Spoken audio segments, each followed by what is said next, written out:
Yeah. As you said, sales is one of those things that you either are a fan or not of. There's almost no gray area. And my career took a very unlikely path. So I started off my career as a service technician working for Xerox. Most people know the company of Xerox. And I enjoyed servicing equipment. I found that I was there to help my customers. And that was at the core of who I am. I love helping people. And so that career path of being a service technician led me to the training department at Xerox many years ago. And while I was there, they said, there's something about you. I know you're a service technician, but I think you should be in sales. And I said, no way. I'm not cut out for that. And they said, no. Like, you're seeing sales all wrong. I said, how do you mean? I said, well, sales is really starting to shift. It's not about telling jokes and taking people for lunch.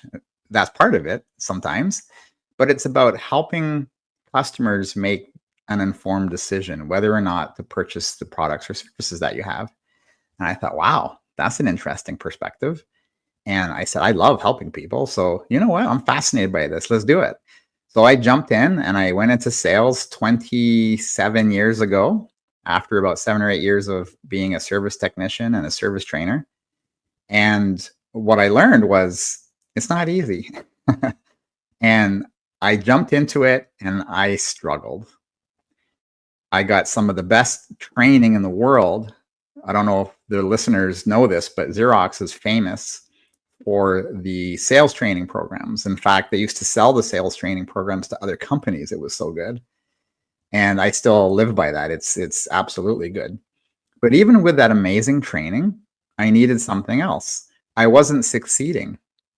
And I got about 6 months into my new sales role after being in service for 7 or 8 years. And I wasn't having the success that I really wanted to have. My paycheck was tied to my success. I had 2 children, married. I was the primary breadwinner, and I was struggling. So what did I do? I called my brother one night. He lived pretty far away at that time. And I said, you know what, Mark, I'm not feeling good about this. I think I'm going to go back. I'm going to go back to service. I'm going to go back to my comfort zone, I would call it now. And he goes, don't do that. Let me send you this book. And the book he sent me was called Success Through a Positive Mental Attitude by Napoleon Hill. And at that time, I wasn't big on reading self-help material like that. I figured I can figure it out. I'm smart. I'll figure it out. But I needed something else. I needed something different.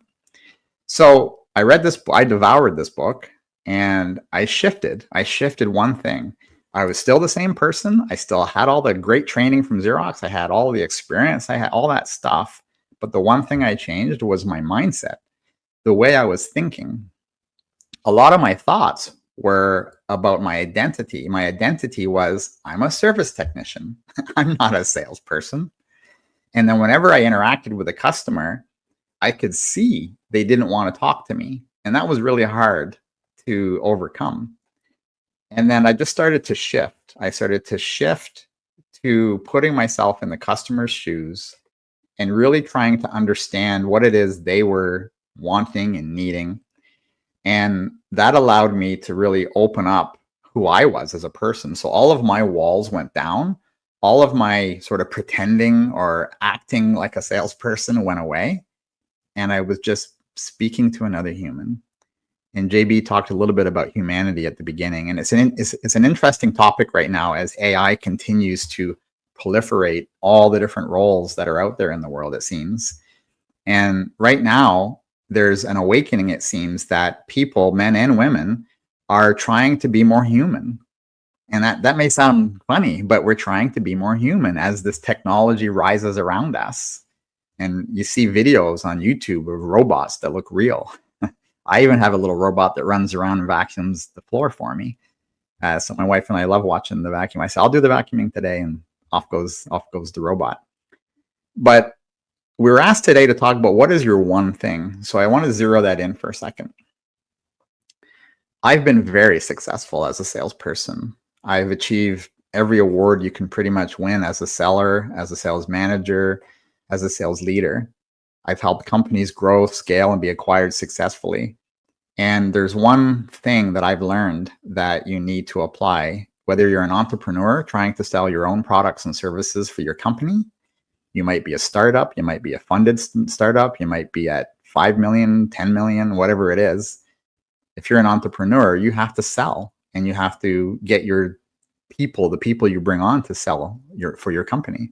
But if you're a salesperson working for a company, it's the same thing. You still have to wake up every day and go out there and do what you need to do to be successful.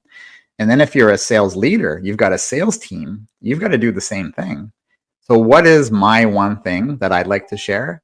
My one thing is this: your thoughts that you have each day control your success. So I think Henry Ford said, if you think you can or you think you can't, you're right. That's a very old quote, but it's so powerful. And if you dig deeper on that for a minute, when you think negatively, I'll call it negatively, when you think negatively about something, you're actually attracting that to happen.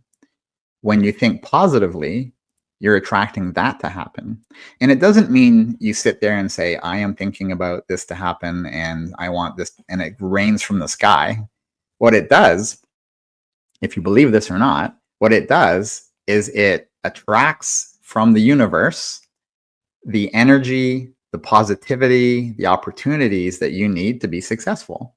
So the way that I manifest that is, for example, as a salesperson. So let's say you have a very important meeting and you need to go into this meeting and you keep thinking about, man, I'm competing against that competitor and we always lose against that competitor. We're not going to win. I'm going to go in and talk to them anyway, but I really don't think we're going to win. So you go in with these thoughts and then you see the customer, you're talking to them and you think, oh, they're not really paying attention. They're distracted. Their body language isn't, positive. And these are some of the things we learn in sales training. And you just start the doubt sneaks in.